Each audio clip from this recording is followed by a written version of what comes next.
everyone, and we're live! Hello, and welcome back to the post-game discussion with my best friends, Justin Thomas James. Yo.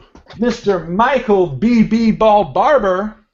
Bam, bam, bam! Hey, welcome back.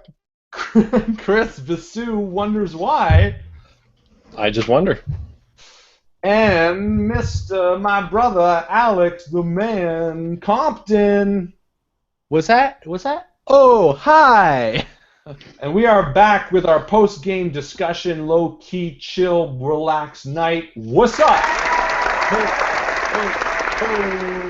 We just ended a massive campaign of epic proportions. And that is what we do when we do it. So, did you guys have a fun time? Oh, I had so much fun. So much fun. So much fun? So much fun. So much fun? Match. I Stick go ahead, to my Mike. pants. I had so much fun. Yeah, likewise. I want to say that last the narration, the mind-blowing universe, the Culmination. Let's say culmination of everything, all really cool. But what I pictured, I could not get the picture of David Bowie as the narrator out of my head. Because he was. David Bowie was the narrator. He's the big bad guy. Ooh, cool. No, you're kidding. He Yes, could he be is. I like it. I Elaborate. like the idea too. I think you should just stick with it. He's not after all- really dead. He's after all David Bowie. R2D2. Oh, that would be sad if he wasn't really dead. Okay, so we have a few questions to get through. Now, if anyone has any questions, I've posted and pinned the post-game discussion with the video on the top of the Facebook group page. So that's where you can watch the video, and maybe 4 comments down, I posted the link to the event page. You can post them in the chat, or you can post them on the event page if you have any questions. We will be checking there constantly throughout the game, so it's a little easier to check there rather than scroll through some posts. So, I know Chris Lawrence had some posts beginning, so let's start off with his. What was each PC's and GM favorite recursion? Starting with Alex. You weren't in too much of it, or the whole game, but what was your favorite recursion? It would have had to been the first one, the Nazi-occupied New York. Probably The first one you were in. I was going to say Yes. the first one you were in. Sorry, and that's what I meant. The first one I was in, specifically because, for a couple of reasons, it was the first one I was in. I had dressed for the occasion. I was really into it. I had no idea what I was getting myself into, and I was joining these characters. And after playing Call of Cthulhu, where Harlan had me come in as the bad guy. It was interesting to Spoilers. see. Huh? Spoilers. Oh yeah, shit. It's Sorry. never good to say spoilers after the spoiler, but don't go back. Well, in case you go back and watch that, you didn't hear what I said. I'm actually a good guy. No, you know what? If you're watching this and you haven't caught up from the other ones, well, No, Yeah. so you should bad. watch every one of our Reruns. episodes before you go any further in this video. that's right. But going back to my point, it was very interesting to see Michael, Justin, and Chris all trying to kind of figure out, was I good or was I that was evil? actually pretty funny when they're You know, like, they're faces, trust him. faces. so much trust this guy? natural kind of thing. That and Chris throwing a dog out the window. Oh, that was yeah. on the chair. awesome. You know. Chris. What about you? Was he- That one, actually, that episode made me the most uncomfortable, I have to say. So I'd say my favorite one is, I mean, this. You know what? I like the creativity of the business one, or in the apartment, the business building, the high rise, because it was Oh yeah. just so not real, and it was so bizarre. That and the Yeah, first one. okay. The first one was just so great, but I like the difference that it felt in that one. That's fair. I get that. Justin, what about you? I liked the estate. I had a lot of yeah. fun that Ooh. entire episode. The with an interrogation scene between that and then the planning sequence and the Baton Rouge, and then going and actually executing a plan. I thought actually was a lot of fun. I did like the executing plan. I thought that was quite good. Yeah. What about you, Michael? I'm gonna actually say the Nazi one, just because us just trying to figure out what the hell we're doing on stage. That one. That was funny but Like- uncomfortable. Like I just Yeah, well, again, that's what I I thought liked was fun about it. Was like how to do this without offending everyone. I say offend everyone. That stage was good. And yeah, the whole like again, like a lot of what we do, obviously it's role-playing games, but it's also the way we're doing it is more. It is a lot of improv, which is different. So then, Doing as that Arlen scene? just and then Arlen's just like, and the curtain's open, and there you are. You're right on the spot. Yeah. I gotta say, for myself, recursion-wise, it's a tie, and it's not gonna be any of these guys. I really like Daventry. I was gonna say I knew it had to be yours. to be honest, that was my favorite. I just felt like I should lie. Well, it's okay. Liar. I don't know why. I just felt like, oh, everyone's gonna expect Chris to say the first one, so then I was like, oh, I want to be cool, so I'll say a different one. I wasn't you know even. Recursion-wise, I think Daventry is my favorite. Game-wise, though, I think the second half of the Monster World was probably my favorite, where with the drinking thing and these guys on the street. Oh yeah, that was really good. Oh my God, I totally forgot about that. Where I was trying to monologue as a brain. Yeah, I thought that was very That was fun. pretty fun. Yeah. And me getting frustrated with the drunken guys. Yeah. No, and I I would say, Chris, don't worry about lying, because I'm pretty sure people are asking us questions and hoping for insincerity. Yeah, that's what I'm going with. Yeah. and we're good at insincerity. So there you go. Those were our fours. The other question Chris posted, if my Seems like everyone was really comfortable with their my character. Facebook went down. Oh, Alex, if you have a question, go ahead. Yeah, sure. It seems like everyone was really comfortable with their character and had great playful banter the whole game. What's your favorite aspect of playing your character, and how do you personally relate to them? Oh, good question. Justin, why don't you start? Well, I would say Dex. I really liked Dex because I felt like I could just. He was just very light. I wasn't really trying to play anything different than myself, I think, with Dex. He was. I just kind of tapped into a bit more crazy, just a bit, just a little bit more crazy, and just tried to make him as, just goes with the flow, just not really too caring about anything, and I really like that about him. I just saying yes to everything that happened, especially at the beginning of the campaign. Say yes to life. Saying yes to life. Michael, And what about you? institutions. Okay, well, I get obviously the character creation is about Liam, because I'm not gonna lie, I've sat back and went, yeah, why don't we go out there and help people more? And I did watch the superheroes documentary, and there was one point where I'm like, I feel like I should go train some of those people, because I feel like the way they're training right now could be a little more effective, and I worry for them. But yeah, and again, I think so. Probably that aspect of why don't we go out there and do more good, other than the fact that we're here on Wednesday nights because we're too lazy to go out and help people. We are helping. That's what's people. great about it. We help Changing people the world. mentally. Chris, what about I you? could go out there. I could go stop purse snatchers, but you know what? I'm just gonna sit here, not having to put on pants. Alex got your thing isn't working. Just says Alex got your thing isn't working. What about you, Chris? I think at the beginning I was really role-playing better than as the game went on. My character changed a lot, and I mean, no matter what, how your emotions are and who you are is going to affect your character as you go. So I did role-play better and role-play less. But my favorite aspect of my character was the relationship with Dex. I mean, Dex is just so not Sly Fitzgerald's character. So they're butting heads and they kind of like banter. And my favorite one was where we looked at each other and we nodded, saying so much stuff without saying anything. Was a funny episode. I think it was like episode 2. I nod saying this, and this, and then he nods back saying this, and this. So my favorite aspect was the relationship with Justin's character. Oh, nice. Aw. Alex, do you want to answer that? You didn't have that much of a character. I do want to answer because I think I picked my character. I wanted him to be really, really cool, kind of like the good cop in every movie that everybody's like cool and he does all the right moves.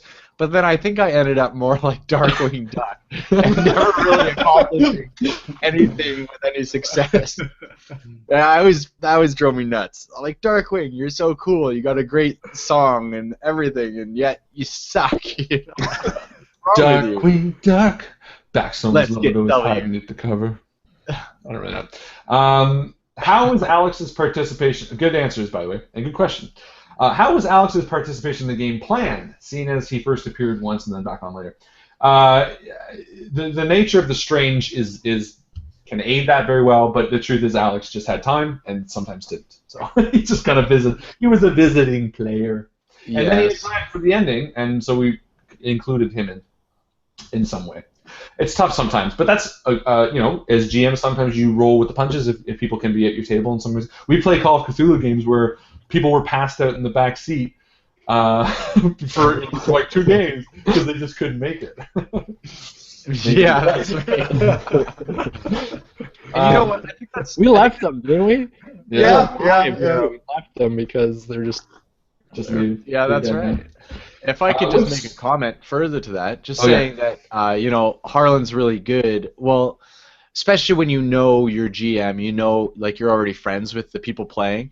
It's really easy to be able to say, yeah, friends. It's really easy to be able to say, hey, I'm good to play from this point on. Can we figure out a way to bring me in? And you know what? That's a conversation everybody can have with their own GMs and improvise, make things up, work things in. I think it can be done with any game.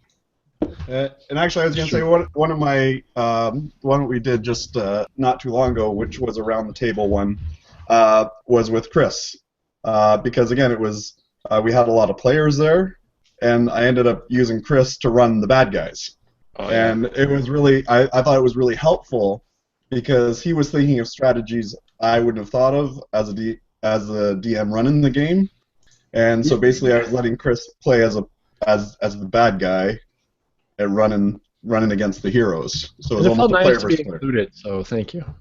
That was that game. actually was a great game when they both played the bad guys. It added a personality to the bad guys. I find sometimes as a GM, it's tough to manage all the roles and stuff and also give them personality, where you're actually thinking in that character, when basically Michael handled all the details of hit points and attacks and Chris played them, which actually was probably the best way to play a game. And I hope we do it again because it worked. Yeah, we should do that again. We should. And just so no one's confused, that wasn't around the table off air. Yeah, pre and thing. We have lives outside of this. Yeah, no one missed anything. Just don't lie. It still involves board games, though. What cipher did you find the funniest, most, and least useful, and just plain crazy? All comments welcome. I'm gonna say the funniest is the dick puncher. I'm sorry. I just thought every time I wanted to keep using it because it's like, who makes that up? The dick puncher. There's a lot of good ciphers though. I don't know if it's just because it's the most recent, but I really like the ball with the guinea pig hamster in it. Oh, that was really good. And you used it well. I got lucky. Least useful though. I don't know. No, it's hard to say. Yeah. There were a few that were useful because they didn't work. I remember. I mean, you know what? Least useful one was the pinata from the last game, but I can't bring that one up into this one. That became very useful. I think the one that was most useful, and I think most of you guys would agree, was the Call of Cthulhu. And the reason is because he got that in the second game, and he used it in like the 7th. You held on to it for so long, and it killed everyone in that room, basically solved the ending of the Bioshock ending. Well, there was the other one we used while we were facing the Bioshock, the gargantuan thing. Yep, we probably would have died as well. I don't know which We were cipher. I think we were just throwing things at it. No, it was the squirrel. Yeah, it was a squirrel. Nice. Yeah. I also like the. I also like the drinking song, the essence of drinking song. Oh yeah, That was a good one. That was a good one. yeah. I like. I like how wild and out there some of these cipher ideas were. With the wallet that everybody thinks is theirs. Yeah, that was a great idea. Like, genius stuff. Genius. Yeah, and all those are going into the list, so make sure to check those. Could you technically have put the players in a session of you playing? Oh, you went up. Of you playing another RPG? Yeah, it'd be boring though. Like it would. It'd be like, okay, we're sitting there. It's like the end of the world. That's how the end of the world starts. So, was the narrator Cthulhu? No, and you'll find out who the narrator is in the future. What would your feelings be about bringing a character from all of your games together in one campaign? Like you would have to pick from each game you play, since you just create a very big shared universe. Well, and I think Bob asked that. Who says we're not doing that, Bob? Maybe we're starting something grandiose. That's a big old hint for you cats. Do you think it would be any different, a game, if the travelers were assuming the bodies of people existing on a world rather than going there physically? Oh, like Quantum Leap, where he jumps into Quantum someone else's body. I don't know. What do you guys think? Again, I think it would be a different game. It would be a different game. Yeah, because you'd have all the backstories of whatever NPC you jumped into. It'd be tough. Exactly. Yeah. I think it would be very much like every single one would be the Nazi starting on the stage thing. Because he'd be sitting there going, okay, who the hell am I? Why are you, like, what's my name? Who do I know? I think it would be very neat. It would probably get tired fast, though. Yeah, You know because what I mean? part of it is also building your character, and you could be the same character in someone else's body, but then it's just kind of like, well, why don't you just be the same body as well? Well, if you look at Star Trek, Harlan, sorry to bring it up. I know you're pining. I just finished all of Star Trek Next Generation. I have 2 movies left too. That's what they do. They do inhabit. Like, don't they become Sherlock Holmes? Yeah. Don't they become? So True. That could be fun. That could be fun. Right. Yeah. Like on the holodeck? Is that what you're Yeah. talking about? Yeah. Step into that role. Huh. And that's kind of like what we do when we're. Yeah, it's like pre-gen characters, playing with pre-gen characters. And I find pre-gen characters are less fun usually. So, in my opinion, it'd be less fun. Yeah, I agree with pre-gens. It hit and miss. Sometimes it's fun, sometimes it's a little... It depends on what kind of game you're playing, I think. I have a question from the list here for Hold on. Harlan. Oh, okay. Harlan, what moment did the group do... Sorry. Yeah. That was hardest for you to handle as a GM? I was going to read it to you. God. Okay, go ahead. I'm sorry, start again. Harlan Guthrie, what Yeah. moment did the group do that was hardest you had to handle as GM? Well, Bob, great question, by the way. Actually, it was Gabe. Sorry, I meant like Bob isn't like a generic host name. Like, Oh, No, that Bob is a generic name, you jerk. yeah, sorry. Well, now change it to Gabe. Thanks, Gabe. Great question. What was the hardest to GM? I would say, and I think we all know it, it was the computer one in the second episode. Only because I didn't know what was going to happen. I knew... did we ever say that was a computer? I don't think I ever explained that to people. No. Okay.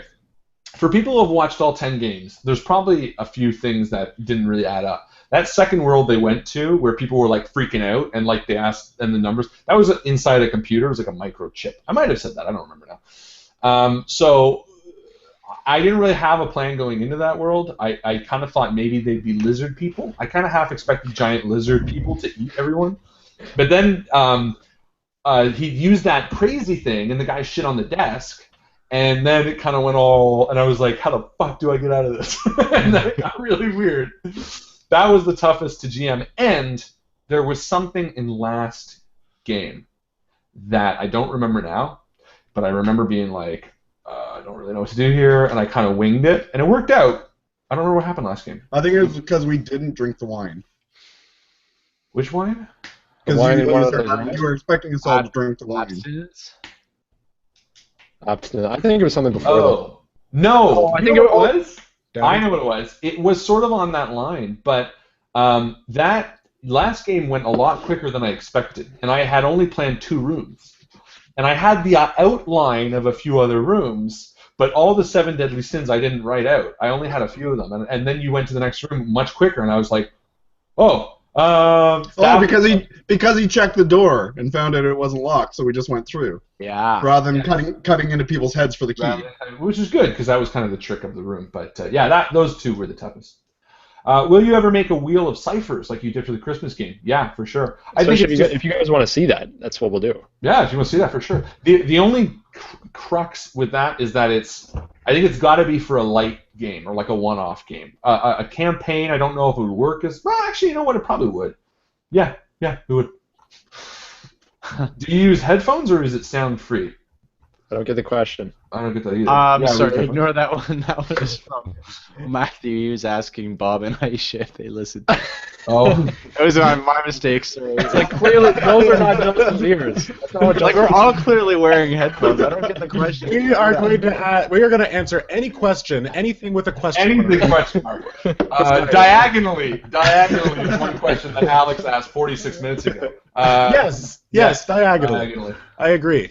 Bob Lyle asks, when are you all going to start making merch for the cool kids? You know what's funny? I was 100% thinking about doing stickers, just of the logo with the V in the main colors with Invictus Stream written on it. And if there is an interest, I will happily make them and sell them to anybody who wants to buy them. I didn't think there was any interest. You let me know. I was thinking at one point to doing when I was like doing the fun thing with my dice tower. And I had the practicing with the burning. I was thinking about just making a beer coaster that had our logo burnt into it. That'd be very cool, too. Simple like that. So, again, if there's something you guys want, some merch, you can do that. Make me one of those first. Yeah, I could do that. John Bowie posted a picture of a giant throne, like a Scandinavian... I saw that. Make a wolf throne. So I'm going to just start making a bunch of those. My dad has all the tools. So I'll just start making a bunch of giant throws for people. Actually, I sort of volunteered your dad to do it, I think. Yeah. Well, he's very connected with Facebook and all that stuff, so I'm sure he'll see it. It would get around to him anyways. But yeah, you know what, the merch thing, honestly, like if we did stickers or something like that, because I think stickers would be easy, cheap, and the reason I like stickers is that I would stick them, if I'm like out or downtown Toronto or something, stick a sticker somewhere with the website and people would be like, oh, but it would literally be like, again, because we don't have the money, we don't charge anybody for this, so it would kind of be like shipping plus maybe 50 cents or something. At least we can cover the cost of that, but it would be very, very cheap. That's the reason I like it. But it's by a minimum of 5,000. Yeah, we also have ideas for future Kickstarters and things like that for ideas. So there's going to be lots of hope in the future that we can do something like that. But good question, Bob. What is the pattern of your favorite pair of boxers? I don't have a favorite. I don't wear boxers. I wear briefs. That was just my question. No, it's important. I just want to see what you guys say. Green. Yes. Favorite pattern is green. Not my favorite, but I wear them every day. Plain black. every day. These are my getting home from work boxers. I think I want to see yours, Mike. Let's see. I've got Batman on right now. Oh, nice. Wow. That is awesome. That's a hard act to follow. I'm not going a hard on to follow? A hard ass to follow? How did everyone feel playing Nazis? I'll be straight up front because I made it. I'm very... Long-time viewers of the stream will know that I totally am fine with any sort of, Nothing is sacred. Nothing is... Sir? I feel I had a very hard time. See, I still can't do it. I couldn't do the accent. I don't know why. I was doing it I was doing it offline afterwards, and I was like, oh yeah, that's it. And then I can't do it. I had the hardest time role-playing that session because I didn't know. I guess I'm politically too correct, and I didn't know when to cross the lines and when I don't know who I was going to offend, so I played a little back seat on that one a little bit until I killed the puppy with the sword. Yeah, right. That's my backseat playing. Yeah, well, again, that's not his first time killing puppies. No, that's I'm just kidding. I'm totally kidding. But yeah, I had no issue whatsoever with. Me neither. Nazis are hilarious. Same here. They're funny. They're funny because they're so evil. You could just never take it too far. far. Hogan's Heroes. It's like make fun of them. Hey, when you make fun of something really evil, then you lose its power. It says fuck it. don't let this great dictator knew that. Charlie. He says this, but I'm pretty sure I had some jokes that I had to censor, and I told him I can't remember. You decided to. yeah. I would have said them. I mean, it depends on who the brunt of the joke is about, and I mean, it could go one way or the other when you're talking about it. My joke was about the Nazis. Your joke is a little different. That's the delicate line. Did the BioShock game go as planned because it seemed that everything came to a halt in the restaurant scene? Yeah, no, it did not go as planned. The BioShock game, but you know what? That's the fun of it, and I have no regrets. It worked out well. BioShock game, I had a whole extra section. If you remember, they went to Neptune's Bounty, and then the phone rang, and then they left. The Neptune's Bounty was a whole separate section. It was really cool, actually. Remember the patient's door? Or the politeness door that you had to knock in last episode, otherwise it punched you back. That, in a variation, was going to be in BioShock, where you knocked, or unless you knocked, guns would come at you and tell you to back up, and the minute you knocked, it would open. Then the floor would fall out, and this was a cool one. You guys were going to be bathed in this sticky, or not sticky, but like slimy stuff, and all black. And another Saturday night. Black? Yeah. But the reason I gave you that lighter was that the minute anyone tried to strike it up, it was oil. It would have ignited in flames and burnt the fucking place up. Also, this too shall pass. Longtime viewers might recognize the lighter that was got in BioShock from the guy. There was something written on it. You should check it out. Easter egg. Easter egg. Jinx. Easter egg. Said it first. Said it last. How do you find engagement from the community from game to game? Great. You guys are great. Engaging. I mean, it depends. I mean, sometimes you guys are, busy or whatever. Sometimes it comes a few days after. Tonight was really good. Tonight was really good. I must say, there are games where there's people who are like, oh, I'm working late, or I'm sick, or like where people don't join in as much on the Facebook or Twitter or whatnot. I don't follow the Twitter, but I can speak specifically to the Facebook. Long story short, which I've just extended unnecessarily. It's much better. It is so much more fun when there's a crowd of you on Facebook throwing out funny ideas, throwing out the memes that everybody makes. Oh my God, they're it's so engaging. Look at where David was so engaged by it that he. Yeah, David's like. You thought he froze. Yeah. Huh? Oh. Do you remember that? Yes, I do. That was hilarious. David? David? Yeah. Oh, it's frozen. And I'm like, no, it's not. It just moved. He's breathing. Can we remember all the Call of Cthulhu Easter eggs? Yeah, there was 3. Well, some of them they didn't know about, though. This Too Shall Pass was one. Mm-hmm. Oh, now can I remember them all? Frank Underhill, obviously. Yeah. Frank Underhill was, for those who don't know, the last kind of bit where this unknown narrator, the narrator that's been following them all along, kind of revealed himself to be some mysterious thing that's been following them. And he flashed before them he said, in my shadow realm, I have all the people you've lost. The first one was Theric. For those who have not seen Numenera, he stood there in his green cap and his metallic arms. The second one was a man dressed in the 1920s that sat in his apartment. That was Frank Underhill, who at the end of Call of Cthulhu was kind of left a little adrift. Well, now we know. And the third one was an elf-like creature, because I couldn't remember if Imogen lived or died. I couldn't remember. It was like, I'll put him in. I'll keep him generic. I feel like Imogen lived because I didn't play the last game. That's why. Maybe we gave a spoiler. Maybe he did die, and we don't know. I honestly don't know, but we'll find out. That was actually going to be going back to one of the first questions there. If we were to bring a character from another game, I might bring Imogen back. Although I love Theric. I did love Theric, but I liked Imogen because Imogen was the young, innocent, naive, but really battling a darkness inside. Yeah, it's true. Anyway. No, he was. I really liked him as a character. I just couldn't remember. That's why I kept it generic. I just said an elf-like creature. But yeah, there was another one. I can't remember. Oh, sorry.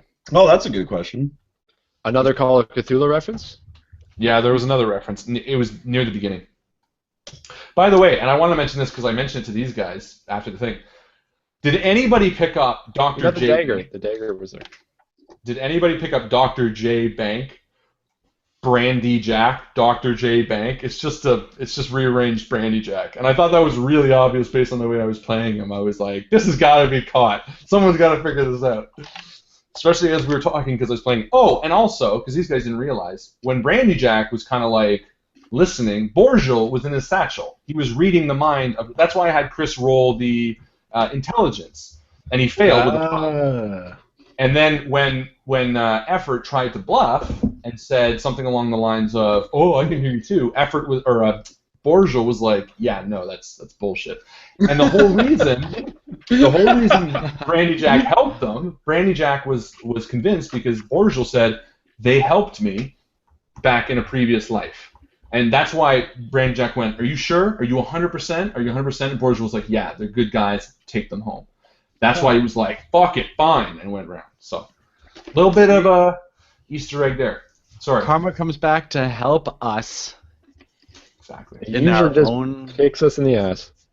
Yeah. If Mike didn't think of playing the tambourine, would the party have fought the dink for the hairpin? I don't know. Would you guys?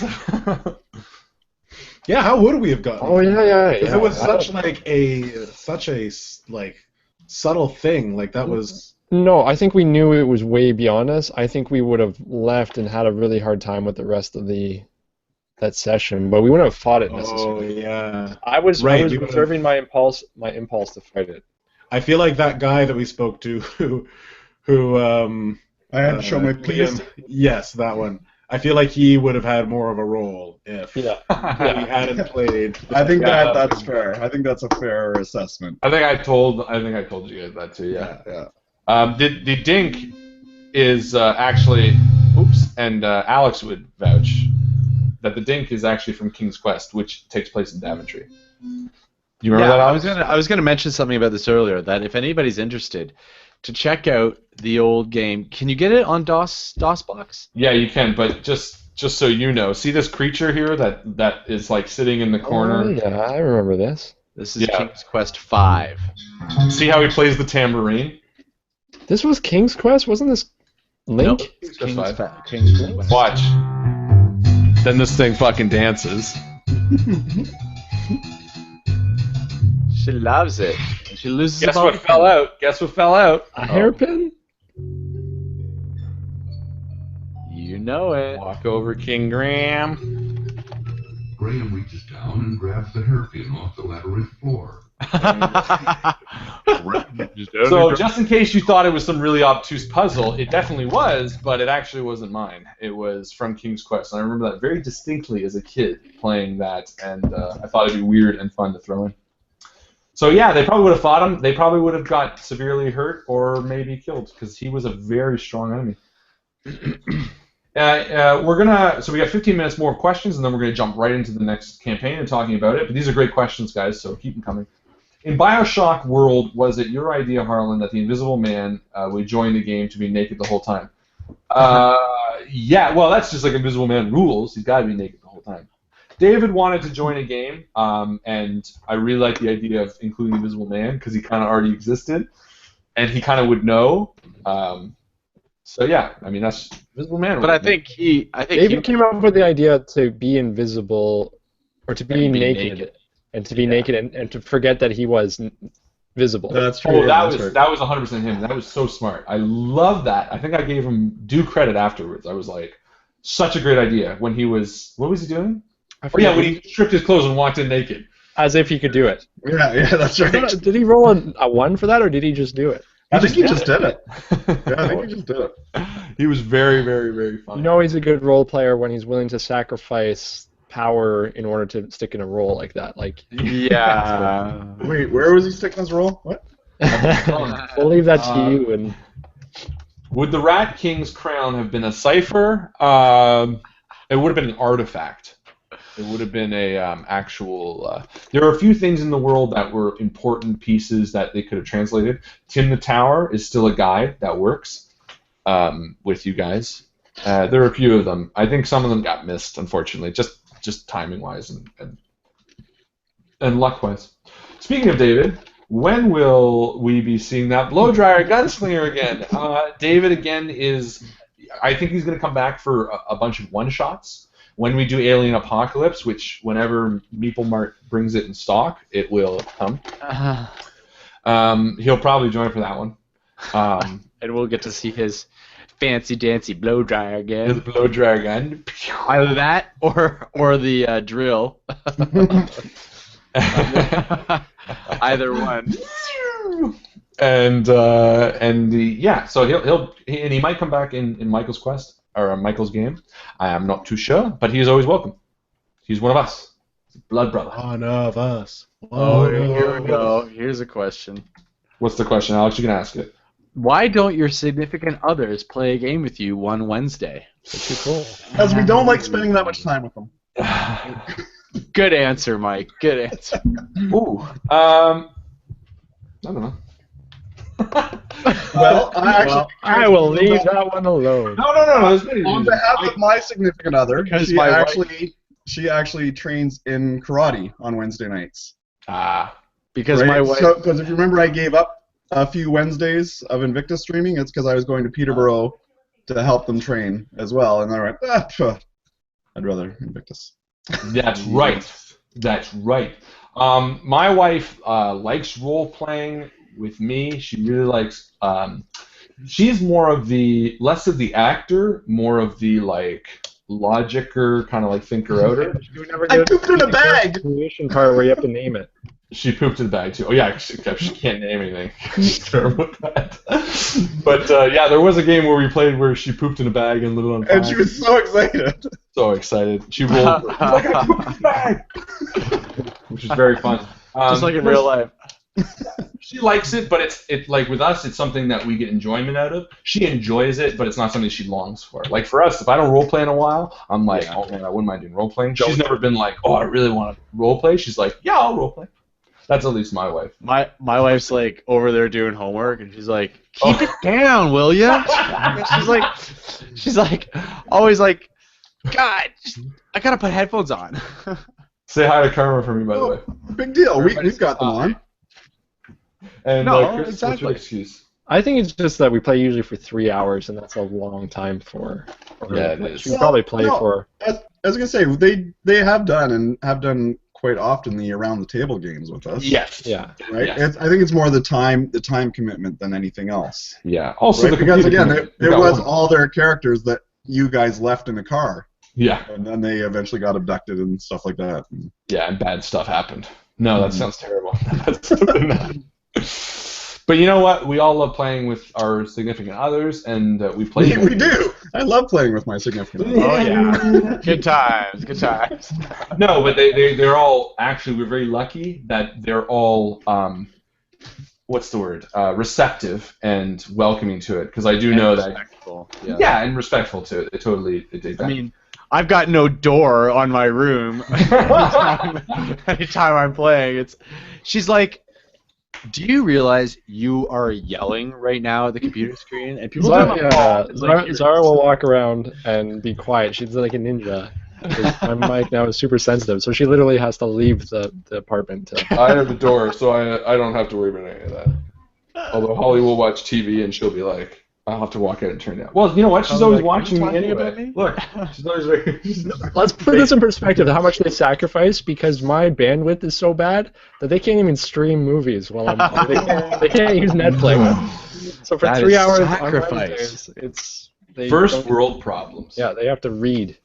Is there any player decision the GM or the players made that you would have wanted to redo? Almost all of them. Yes. I would not have invited the Vampire League again. Oh, that was hilarious, though. That was really good. I like that. Redo? No, we can't redo. It makes us who we are. No, is there anything we want to redo? I would have liked to redo the part where Chris is like, he sees the little girl that's like in BioShock. What's that place called? And oh, he's like, yeah. He's like, are you okay? And she's like, It's like, oh, Chris. What about the part where I got feces flung at me by a Yeah, Where? maybe that. No, I wouldn't redo any. It all worked out well. Nothing game broke. And besides, the whole point of GMing is to roll with the punches. What would happen if anyone told that creature that asked if they had any that they did from the first game world? Now, here's a fun one because the bumpkin.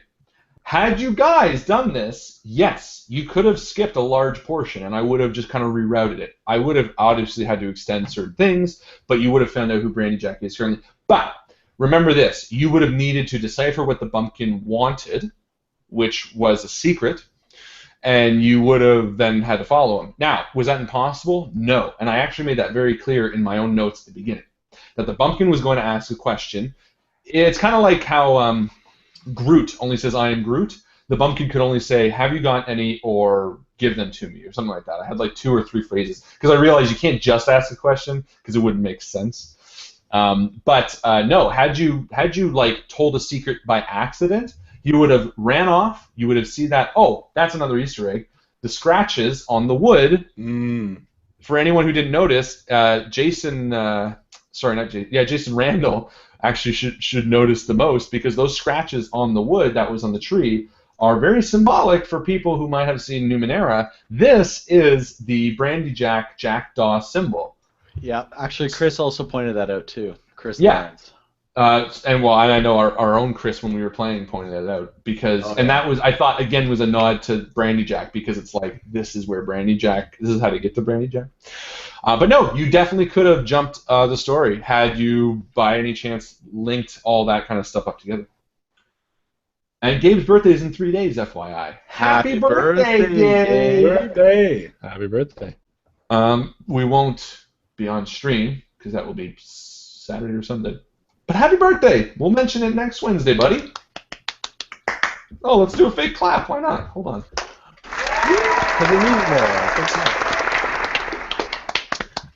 And Justin, how long was that Talking Towers biography he gave you? How long is it? Well, I'm glad you asked, Gabe. It was really long. I read the entire thing. Harlan sent me the manuscript. Maybe... Oh, it was I guess 10 weeks ago or 9 weeks ago, and I read the whole thing. About 40,000 pages. What? He's a really old tower. old tower, but only 20 words. It was actually a really quick read. Yeah. Every now and then, like every 1,000 or 2,000 pages, I'd come across a word, I'd read it, and that was it. I always pictured that the old school printer paper. The old school printer paper that you could like peel the things off the side. For some reason, that's what I pictured. All attached. Yeah. That's 100% accurate. That's exactly what it was. Yeah, it was the old printer kind of corner paper. Seems strange to me a tree would use paper. It wasn't a tree. It was a tower. It was a tower. Oh, the tower. That's true. I was thinking he hated the trees because they grew into him, so he printed extra pages because that makes sense. Perfect. All right. So that's all the questions. If any other come up, feel free to ask. We'll get off it. But we wanted to talk about the next game that we are going to be playing, starting not next week, but the week after. Next week we're doing a one-off of questionable. Oh yeah, Alex, you can take off. Before you do that, I'm taking off. Thank you very much, everybody, for watching. Thank you very much, Invictus gentlemen, for having me again. Harlan, great job GMing that last game. Thank you. And I will see you all, Chris. I'm not saying it. Okay, I will see you all around the table then. Good night, Alex. Thanks for coming. Yes. Sorry. So without further ado, Mike, why don't you give us a little bit of information, just a taste at first, about what is coming up for us? Well, very good. I am Beren Ambrogio Dorafescu, and this will be my story. Okay, so it is actually I don't know how to word it. It is D&D 5e because it's their newest system, so we want to highlight that a little bit. But also, it's not straight D&D 5e. Because I took some variants out of the Dungeon Master's Guide and then had you guys in the Facebook group vote on them and do polls. Yeah, so you guys might remember that Mike would post a few things every once in a while and have you vote on them, and he's incorporated that into the game. Yeah, so it's going to be a low magic world. and in a sense, the main campaign is going to be an all-human campaign.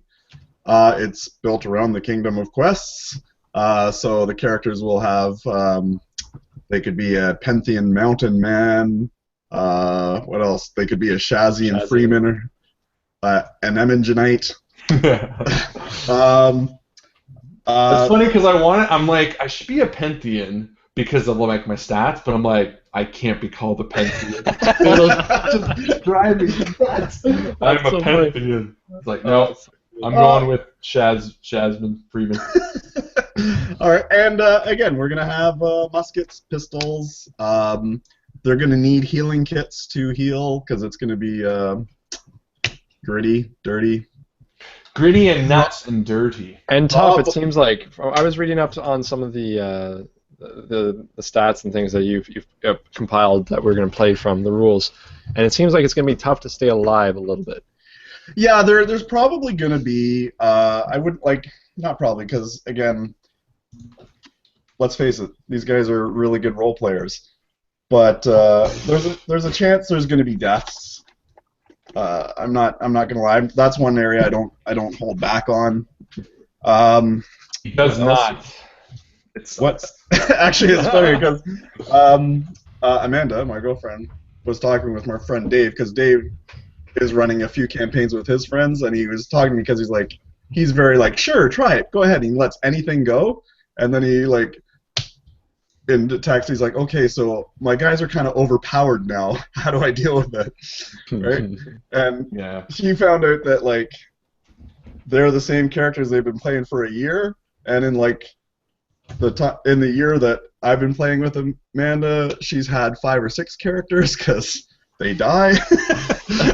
Well, that's the thing. We're kind of, you'll notice that while we are very much on the role-playing side, a lot of these guys tend to be very tentative, when you go into a room. And I think a lot of that is bred on our different GM styles. As most people will know, I'm very lenient with players. I don't like to kill. Mike has no problem with that. So you'll notice when we play this game, we'll probably be a lot more like, when we walk through a door, it won't just be like, walk through a door. It'll be like, check for traps, check for tricks, make sure there's no poison in the air. Just a million and one things. I smell the door handle. Why? Just in case. I lick the wood. I lick the wood. So cool, yeah. Yeah, I don't know. Sorry, I had a thought and it's gone because I'm old, so I brain fart every now and then. But yeah, it's gonna be good because we did talk about doing an around the table one, which would be fun.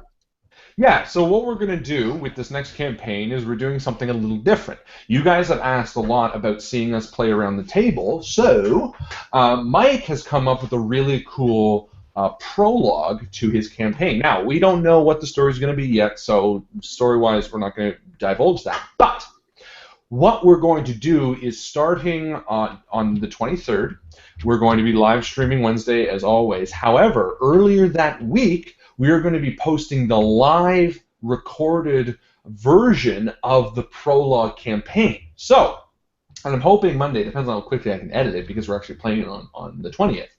So the idea is Monday, Tuesday, or Wednesday morning, we're going to post the live game so you guys can watch the story, the backstory to the Wednesday night game. Now, in the Wednesday game, I think, Mike, you'll probably summarize what happened for the people that might not have the time to watch it, yeah? No, screw it. You got to watch it. Screw it. Watch it or bust. Yeah, no, well, we'll see. We'll see how it goes. We'll see how it goes. See how much time. See how I can edit it. I don't like commitment.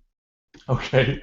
But, yeah, so you guys are going to get to see a live game of us playing around the table with prologue characters and the prologue story. We're going to use a couple different cameras. I don't know how it's going to work just yet. Might be really boring. Might be really fun. We're going to find out. I might just dry cut it. I might cut out some of the gabber gooks that we do between each other where we're just talking about nonsense and drinking 1,000 cups of coffee. Speaking of, are we all going to bring a 10-pack? Yeah, like we did last time. I'll get the 10-cup brewing. You guys can all bring your Tim Hortons 10-pack. Perfect. So we'll release that early that week, which is not next week, but the week after, and then you'll see the follow-up game live. So it's going to be kind of a cool new format. we like to do character creation and stuff like that on stream. Again, we're trying to figure out what we're going to do with this campaign, but the most important thing is the beginning, the very tip of this story arc is going to be live play. So you can see Chris's anger as it bubbles beneath this surface when I look across the table at him and tell him I'm not going to do what he wants. You can't roleplay that. You can't roleplay that. You can't. It was real. So Actually, that's going to be a cool one. Sorry, I was going to say that's one other little rule, because that's one of the things. It's a neat game mechanic with the D&D 5e is they have something called inspiration, and the character creation process. You pick your bonds, your flaws, and little role playing things that you try to keep in mind. And if you role play well, you get an inspiration. I don't think I'm going to do that. Okay. I was like, that's kind of an easy. This is a homebrew. Like, nope. And reason being is because, again, I think it's a great mechanic for encouraging role playing. I really do, and that's one of the things with the 5th edition is I think they've really tried to get back to and encourage the role playing aspect of it as opposed to the combat aspect of it. 4th edition was very combat oriented, very map, very miniatures. But the 5th edition, they're trying to really get into role-playing. Because you guys are all it's definitely more good our role style. players, Yeah. like, you're still going to pick your bonds and your flaws and that sort of thing. I'm not going to necessarily give you an inspiration for sticking to them, because you guys generally, when you look at your character, you try to do that anyway. So in that sense, I'm going to go with the old action point system, where you can use an action point. Right. Yeah. Okay, so that's one thing that will be different in the prologue and everything like that.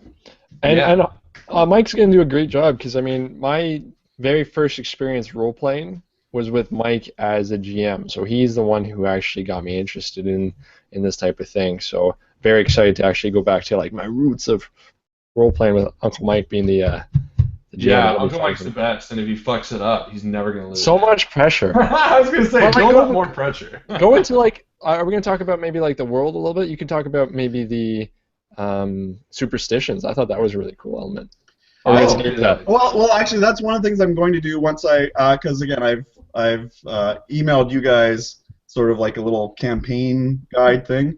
I have to go through it again and make sure that I'm not, misspelling anything. I am actually going to slowly post each section on the Invictus stream. Oh, cool. So that everyone can have access to it at some point. But yeah, where are we here? Let's see if I can pull it up here.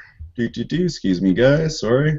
Just going to open it up here. So yeah, Mike's actually sent us a few documents which has a really cool background to the world, because I'm playing a character, to tell you a little bit about what I'm planning on doing to kind of fill out our side. I won't tell you the name of the character yet. It's a bit of a secret. But I'm going to be playing a warrior, sword and shield. I'm going to be playing a sheriff in a small town that has a bit of the charm, because I have to play a character charismatic, otherwise I'll kill myself. But his charisma is more based in like more discussion, logical discussion, than Brandy Jack's sort of like suaveness. But his main attributes would be strength, constitution, and charisma. So I'm playing that kind of character, sword and shield, terrible with the bow, lawful good to a fault, and he has his best friend Hunter, a little dog, a Luraman retriever, a Luraman Bay retriever. All right, let me see. How do I do the screen sharing thing? Let's try this. There. You guys got that? No. No. Okay. Yes. So there we go. You'll see right down here. There was an old 2nd edition campaign source book called A Mighty Fortress, and so I've actually adapted quite a lot of that because of the voting. The way the Invictus stream voted was to have the muskets and pistols, that sort of deal, and they have this really neat section on folklore. So we've got the common knowledge of the barony. So bats are associated with evil and darkness. Cats and hares are common familiars of witches and sorcerers. There's things down here I like somewhere here. Seeing a snake is bad luck. Somewhere around there, it's like, there we go. Horsehair falling into a stream turns into eels. I love these. I read all of them, and I read. Part of the reason I had my best friend as a dog is the mandrake. Yeah. Oh, nice. So you're willing to kill your dog. No, it says the safe way to pick it up is to tie a dog. Yeah, it's so that you don't die, but your dog will. Oh, then fair enough. I wouldn't. Not like a dog. So yeah, you'll see that due to the time period, magic's faded. All the fairy creatures have gone away from the world of man. So elves, goblins are all considered fairy creatures, and that's actually one of the differences too, because it's a low magic campaign. The priests, the clerics, will also have the ability to turn the supernatural, so they will be able to turn elves and dwarves and have them run away out of fear as well. Yeah, Mike's put a lot of work into this, and I was looking at the sheets he put together, and they're very cool, and I'm excited. Mike's done a lot of cut and paste on this. No, but what I mean is it feels, whether it's been taken from source material, whatever, I don't care. It feels like we're entering a real world, which I like, because I like, as a player, I like reading to an extent, not when it's like pages, but I like reading a bit about the world we're going into, get a feel for what my character would, and that based a lot on what my character was going to be. I want him to be a small town sheriff with a bit of these superstitions and lawful good based on the list that you had, because I kind of liked a lot of that information kind of stuff, and the magic with the animals with like shortened cut tails and stuff like that sometimes are magic or like wizards in disguise and shit. I thought that was a really cool thing. So I wanted to so I made that part of my character's background and stuff like that too, based on what you put together. I like that. Okay, so this is a question because I'm going to need this. Did Yeah. I stop screen sharing now? Yes, you did. Okay, good. So that's all I got to do is get back on. Yeah, I do you're plan gonna- on screen sharing a lot, and I don't know how to do any of this, so we'll fumble through that part. We'll stumble through it all together. If you need us to screen share anything, just let us know. I've already come up with. I've already started working. Like when Michael announced this, I was excited. I've already started making my character sheet and some of the overlays and things like that. This is an image of what my character's gonna be looking like. Oh, nice. Badass mofo. Oh, that was his name. Oh, that was meant to be. Nothing. And his trusty dog. And I'm not familiar that much with like the D&D rules per se. Like I don't know them as well as these guys for sure. And everyone knows I'm very rules light. So I've already started poring over like character creation for like, end of the world is like roll 3 stats and figure out what you want. D&D is like, what's your dick size? It's like everything needs to be, which is good. Just so much more than I'm used to, so I'm reading the rules like twice to figure out how to make a character. Oh man, Yeah. Very cool. Well, that is one of the nice things about the newest edition is they did try to make it fair, like as far as D&D goes, rules light. There's not a lot of the calculating. With 3.5, there was like, okay, I'm up higher. I'm using a bow. I'm 35 feet away. He's partially covered, and so you'd have to do a lot of math. Yeah. And I don't math well. So basically, if you have an advantage, you roll 2d20, you take the highest one. If you have a disadvantage, you roll 2d20, take the lowest one.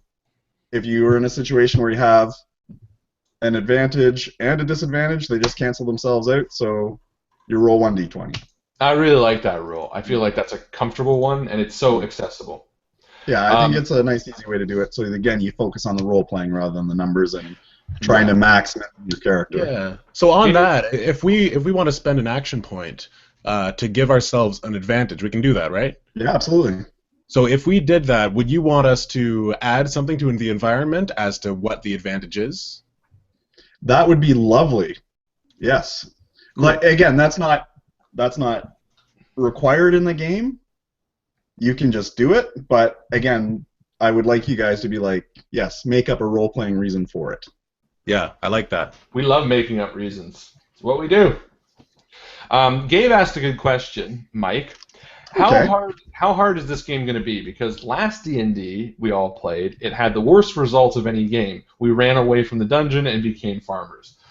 How on a Oh, scale no, of Oh, he hasn't seen. Then that means Gabe hasn't watched the second one, where you were in it. That was the first one with Oh, that's Alex right. and Chris and Justin, and that is exactly what happened. and Barn, you didn't see the one with Barnabas. Barnabas, Right. The bod.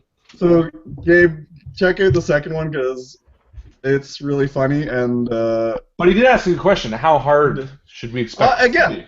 I'm going to, when I build encounters, I'm going to build them as per the DMG. So I'm basing this on, again, one of the votes was what tier do you want everyone to play, right?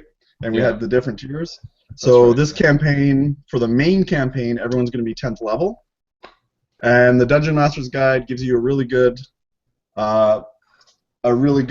way to balance. So I'm going to make all the encounters where there is going to be combat or that sort of thing, and you have your choice between making it easy, medium, hard, or deadly, but you can do the math based on how many characters you have based on what level. So when we have the medium encounter, they should be able to survive it. Great. They should be able to survive it. Should. But we'll take away some of the resources. And in my defense, we were role-playing characters who were apprehensive about being adventurous to begin with. That's true. That's true. See, this is like the pro league. This is like the pro games. This is the one where rules matter. This is the one where you got to think through your actions, and we're gonna play it like that. And that's the difference too. Is there will be the occasional deadly encounter, where if you don't think your way out of it, or think, hey, let's run away today, then you probably will die. See, Which my is impression. interesting. I just wanted to ask Mike, because each of our campaigns definitely has a different tone. I mean, Call of Cthulhu was dark, and then we had this last one, which was really, really light and humorous. This next one, I'm getting the impression it's more serious than what we just played, but not as dark as Cthulhu. Is that right? Yes. However, I don't know if you've ever role-played with Justin and Harlan before. Never. No matter what I have planned, doesn't really matter. That's what we do. But you know what? With a game like this, role-playing will still always come first and foremost, but I think the viewers and us will see a more unified front, because I think when the very real onset of danger comes, the issues within party issues, I think, are going to subside. Well, at least What do you mean my by character. that? What do you mean by that? Because I'm going to be more concerned with surviving than whatever else has to happen. So if someone's like, I'll go in, I'm like, okay, let's do that. And I think the character I'm envisioning, with his lawful good side and his charisma, but more in the discussion sense, not in the charming sense, I think we're going to have a different vibe to it. It's still going to be fun, it's still going to be entertaining, but it's going to be more like, all right, guys, let's actually think this through before running it. And that's how we played Mike's games in the past, because I think he does a great job of making your actions matter, where you know that if you don't think it through, you're gonna.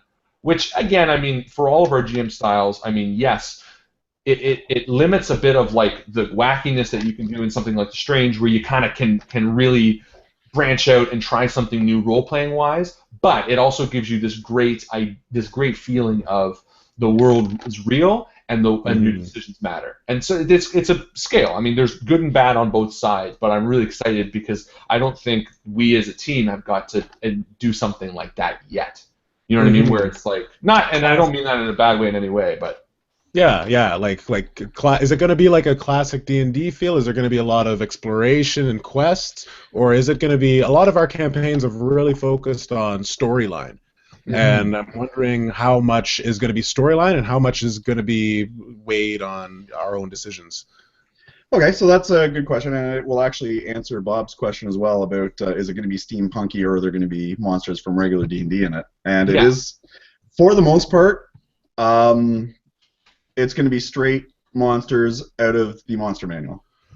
I'm keeping it that way. I am doing a little, creative license? Yeah. Is that what it's called? Sure. With the Sure, main, yeah, go with it. with the main antagonist. Yeah. I'm going a little bit more freeform there because the description and his stats don't necessarily line up. So I'm going more with the description because that sounds more So you're fun. raising his stats, basically. Sure. And then also for Gabe's question, will anybody be tossing a dwarf this time? Okay. Also, as mentioned earlier, the main campaign is going to be a strictly No human dwarves. campaign. So dwarves may come in as supernatural Justin creatures of the hates night. dwarves. I don't like dwarves. I Um, don't like them. For the prologue is going to be more mainstream D&D, where they can pick any race, any character, or the basic rules, which are free on the Wizards of the Coast website, and making a 5th level character. Bob asked another good question. How long will the campaign be, and will there be any weekly polls? That is an excellent question. Thank you for asking, Bob. Actually, that's one thing I need to talk to Justin about. There's not necessarily going to be polls, but what I am looking to do is how in the Star Wars campaign there was the vignettes. Yeah. I was actually going to talk to him about exactly how he went about doing that, because I was kind of out of the loop at that point. Because I'm actually thinking as some of the villages, maybe you guys, for gaining XP and that sort of thing, Bob is going to send us the blacksmith and who he is, his family, their names, and that sort of thing, and get experience that way. So That's you guys, in a important. sense, I'm thinking about populating the village. Sweet. I like that. Yeah, I can definitely talk to you about that. Figure out a good system Excellent. I'm excited for that. That was really awesome. You guys on the community, I mean, Chris, Lawrence, Bob, all of you guys that were a part of the Star Wars campaign, if you guys have any ideas of how the system that we used for Star Wars can be improved for Michael's game, feel free to shoot us some messages or make a post. And yeah, we'll try to figure out a way to involve the community as much as possible. That would be good. And yeah, as far as I go, best way to get hold of me is you just post it on Facebook. Don't do it as a message in Facebook because my phone, Liam Walker, isn't hooked up to my Facebook messaging. So just do a post with Liam Walker attached. And I know he never answers me either. It's frustrating. Yeah. Justin, do you have a question that we brushed over? Oh yeah, I was wondering about the storyline, whether or not it's a planned story arc, or is it going to be a lot of let's go to the quest board and No, slay a dragon? it will be a planned. You have a reason to be there. Cool. You will have a reason to be there. We're not just adventurers in a town. No, you are going to be emissaries from the king. Ooh. Sweet. Going to talk to Beren and Rogio Drafescu. Cool. So, and to answer the other section of Bob's question, it is going to be a 10 part, right? Sort of. So that's What happens? Sorry, go ahead, Chris. No, I thought that was done. Continue. No, do you have an answer for the sort of? Yeah, there is going to be a prologue, and somewhere in there we're going to do a little interlude as well, which is also going to be a little bit of a flashback, sort of give a little bit more history. Okay, but there will be 10, and right? And then the rest, the goal is 10, and then it just depends on if they live through it or not. Really, is what it comes down to. What happens? What happens if someone dies? That's what I asked. Yeah, that is a good question. If that is the case, I don't know yet.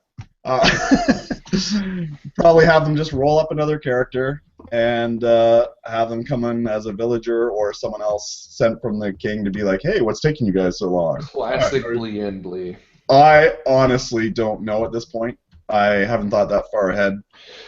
You know what? One of the things I was thinking for Call of Cthulhu, had one of you died, was to come back as like a spirit, where you couldn't do any of the action, but you could aid in all of the thinking things. Yeah. Which for our group, I think might work. Well, it's obviously your call, but I never got to implement it with Call of Cthulhu because we're primarily role players, right? So I feel like you would still have as much as it, if there's puzzles to solve as a spirit, you could still aid. You know what? I I think I like that idea, and I think that's what we'll do. You can come back as a spirit that can aid mentally. How can you be an impulsive spirit, though? A what? An impulsive spirit. Oh, that's the best part. Here's the thing. And then he can't be Kill him, kill him, And kill him. here's the thing, because you are going to be coming back as a spirit, Yep. and that then puts you as part of the supernatural, Ah. you may also have to fight darker urges. Oh, that'd be cool.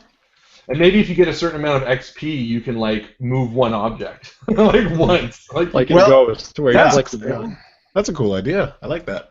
Yeah, Yeah, I maybe was that's thinking where you can. That might be an option for action points, or for the community to say, I want to spend XP to let them do this. Let the ghost into. Well, now I don't want to die, but I like this because here's my thing. My only thing with re-rolling a character is that I think when you really like your character, you want to make sure everything is thought out. When you re-roll a character, you don't care as much because you're like that would be me. If I died and came back and I was like some other dude, I'd be like, fuck. I'd still want to think, but I wouldn't have the emotional attachment. I'd rather be a ghost. Yeah. And okay, so Gabe also has another question about whether they can pay XP to do an intrusion. Absolutely, I love the intrusion idea. And again, so that's something that we're going to steal from Numenera and the Strange, and we're it's going not to take. stealing. We all own it. It's Invictus property, bro. It's like As we're all personally sued. Thank you, Harlan. But yes, absolutely, that is also going to be part of it too, because I love the intrusions. I love the way you guys offer them up and the creativity of the group. So yes, we're going to have intrusions as part of it as well. Cool. Excellent. Does anyone else have any last questions? Because I think, unless anyone else has anything to add, we're about ready to wrap this bad boy up. Let's talk about what we can expect next week. Next week is a one-off that I will be running. Yes. I didn't know if you wanted to keep that under your hood. I'm going to keep under wraps what's going on because I think it's interesting to have it find out what it is. But yes. And I do want to say very clearly, and I'm not saying this to be a but it is not going to be Alien Apocalypse. I know you guys are excited for it. It is not. So stop. Well, just in case they're like, oh, they're going to take it, they're going to just... And then they're like, oh, no, it's Chris's game, and he's put a lot of work into it, and actually it's awesome. So it's the best... Let me just say this. It's the best game ever. Ever. So he was talking Mike up. Let's talk him up. And Justin gets to just chill from here on out. He's got like a nice long break. Yeah. See, now I have the longest break because I don't have to do anything for a long time. Just play, get into what? I thought the order was like someone else Harlan, someone else Harlan, someone else Harlan. Yeah, pretty much. That's Harlan, how it goes. Harlan. Harlan.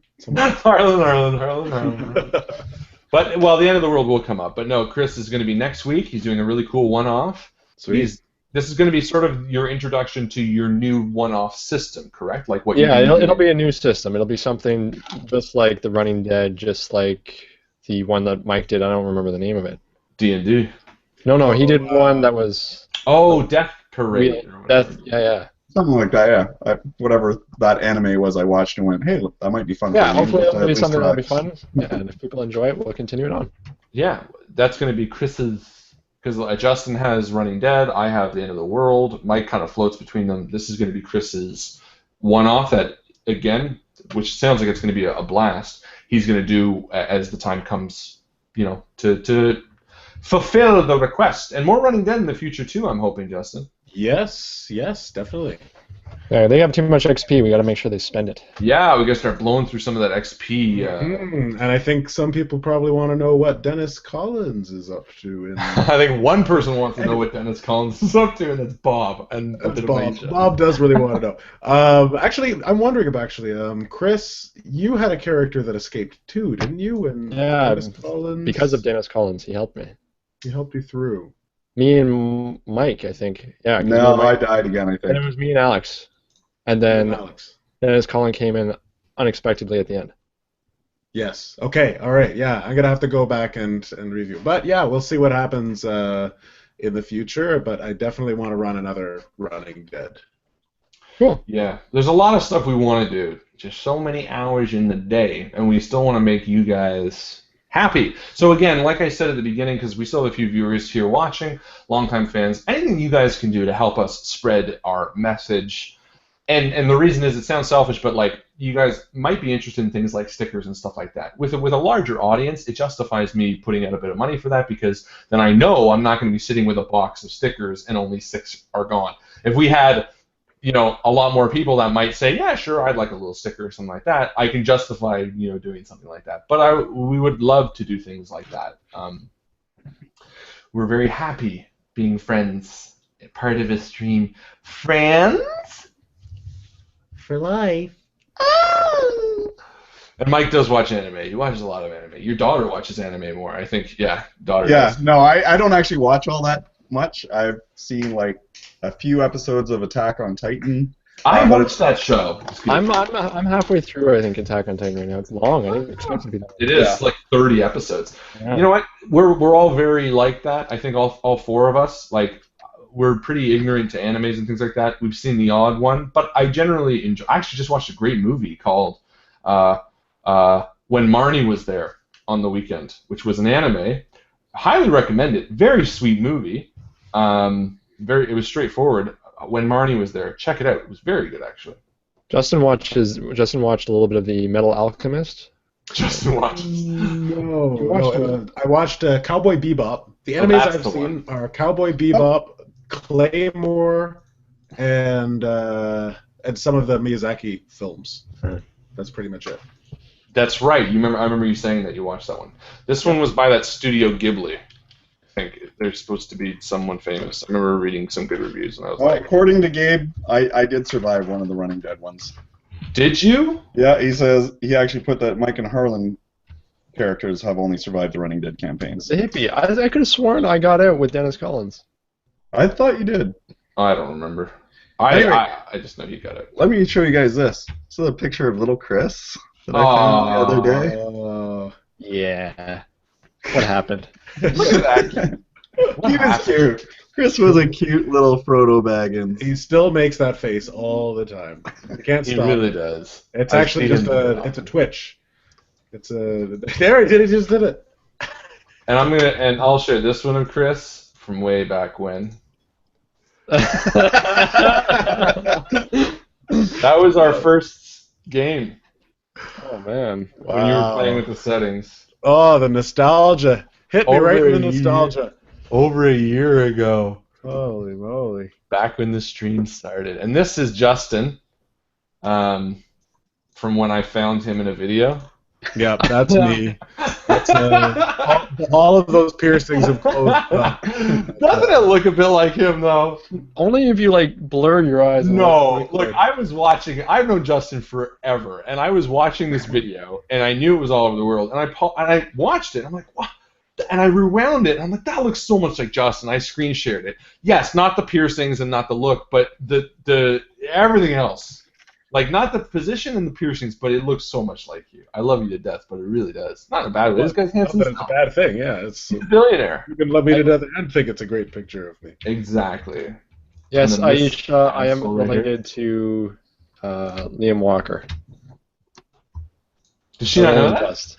I guess not. He's my uncle. Yeah, Michael is, for those who might not know for some reason, Michael is Chris's uncle. In fact, And Alex is my brother, and Chris is my brother, and Justin's my brother. and a lot of times Justin and we'll call Mike Uncle Mike. I do call Mike Uncle Mike because I've known Mike for 20 years almost. I haven't known Mike that long at all, but I don't really call him Uncle Mike. I call him Mike because I respect him. Now's It's the time a to start. 20-year mark. You need to know him for 20 years. Yeah, pretty much. Yeah, you get it with a pen. Do I? Yeah.